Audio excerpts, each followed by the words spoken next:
All right, we got the T-shirts came off. We got the Powerhouse Gym shirts on now. Jeff, walk us through this a little bit. What are you concentrating on when you do this? Just concentrating on the peak of the bicep and lower and stretch the bicep out, and pulling up to the top to get the best squeeze I can.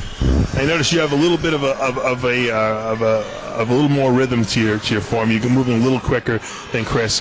I tend to do it more like Kris does. I'm a very slow, deliberate type of pace when I work out.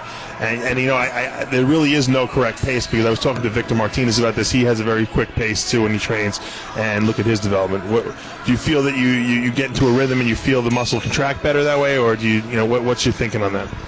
Yeah, the point of me going fast and quick is just to get as much blood in the muscle as I can. Period. All right. How many sets are you guys doing for this particular exercise, Kris? I think we did about 4 sets here. We started a little late. I went with one heavier set, which I didn't feel too comfortable with. Dropped the weight a little bit to try to rep out a little bit on my last set. But like I was saying, I feel a little bit better going with a lighter weight and feeling more of the mental muscle connection rather than just moving the weight. And Jeff, who's that creepy looking guy in the background watching you? That's my trainer, John. Is that John O'Regan? Yes, it is. And did he accompany you guys here today? Yeah, he told us what to do, how many sets and our workouts and stuff like that. He taught you guys how to work out? No, he didn't teach us how to work out. The right way? Yeah, he showed us the right way. How long have you been working with John? 2 years.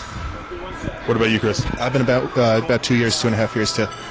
Gotcha. See, that's a dedicated trainer. Someone comes out, comes to photo shoots, video shoots, right? All right. What are we doing after this? What's the next movement? After this, I think we just moved on to some basic, straight bar, standing barbell curls. It's kind of like the bread and butter of our bicep workout. At least for me, that's one of the movements that I like the most. Yeah, when you're young, you can do those when you don't have any injuries. Speaking of injuries, Kris, do you have any injuries or any nagging problems? Nothing major, nothing more than your normal bumps and bruises that everybody goes through. Little sore in the knees, the elbows, but that's nothing you can't work through. What about you, Jeff? Any problems? No injuries at all. Okay, we're doing straight bar curls here. I see you're doing them almost as like a preacher curl, though. Talk me through what you're doing here, Jeff. I'm just basically doing a basic easy curl, preacher curl. Now, I noticed you guys have done 2 preacher curl exercises already since you've started. What's the rationale behind that?